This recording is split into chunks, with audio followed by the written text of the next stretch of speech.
right? I mean, if somebody sues you, Tata decides to sue you, what are you going to do as a $2 million revenue company? Are you going to fight it in court? How long are you going to fight it? Basically, that's a death ultimatum. You shut things down. So I don't mean to say that entrepreneurs don't fight this but I think these are big disincentives for people to take risks. Okay. When we make an investment in a technology company here, could be an MIT, spin out, or could be out of IIT, doesn't matter. We want to take a risk either on the technology or on the business, right? Either you say, I don't know if this drug will cure cancer, but if it does cure cancer, and it'll take us 5 years to figure that out, then it's a huge market, right? Or you say, this stuff really works. Solar, we know, really works. We just don't know if the right business environment exists for it to work in India. So you take that risk. But you can't take both risks, that you spend 5 to 8 years developing a product, and then you go, and then the market evaporates because something else happened.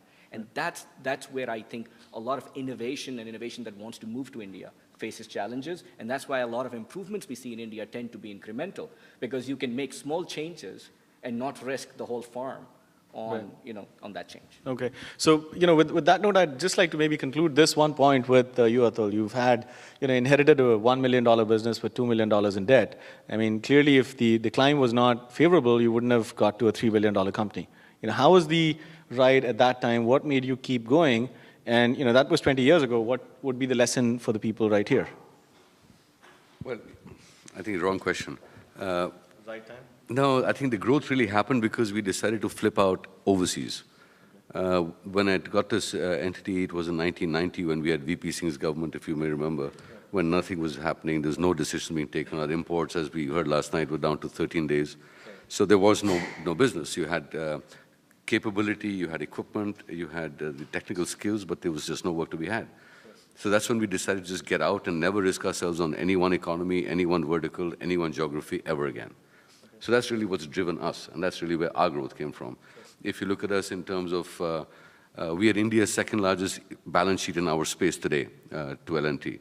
But in terms of construction, we're probably India's 20th or 30th largest construction company in terms of actual activity on the ground.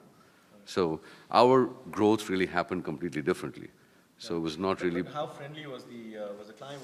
How friendly was the regulation? How easy was it? And that's what would. No, it is as has been said often enough, that in the problems that we have lies the opportunity as well. Right. If somebody knows how to navigate all the areas, all the obstacles that Bilal mentioned earlier, you can make a lot of money. Sure. Okay. But equally, that if you don't want to waste your time navigating those, because that's not what you're supposed to be doing, because actually that's not what an entrepreneur is supposed to be doing. He's supposed to be focusing on his business, not trying to figure a way around or over hurdles. Right. Okay?